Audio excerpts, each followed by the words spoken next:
What is an organizational strategy? Well, generally, this is the highest level strategy. It's the approach or orientation of the company to effectuate its underlying vision, mission, consistently with its organizational values. Another way to think of organizational strategy is what does it stand for and how will it be perceived or seen by stakeholders and third parties? So, two elements there. What effect is it going to have in the marketplace in which it competes? Two, how is it perceived or seen by the external world and internally itself?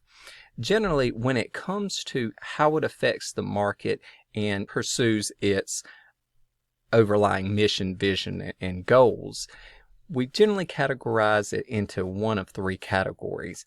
Either it's a growth-based organizational strategy, that is, the underlying objective is to increase in size, increase in influence, that type of thing.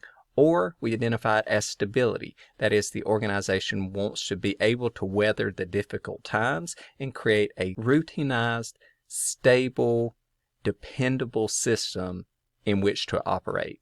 And then lastly is retrenchment. And retrenchment is generally in response to other strategic approaches not going well. That is, the organization is losing ground. It seems to be suffering in the marketplace. So it's undertaking things to try to reverse this trend, to try to achieve some level of stability.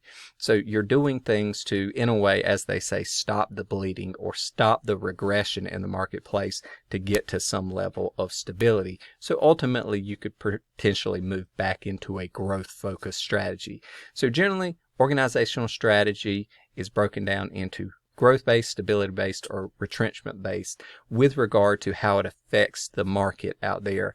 But it also does so consistently with the underlying mission, vision, values of the organizational firm, such that it is seen or perceived how it intends to be seen or perceived, both internally and by external stakeholders.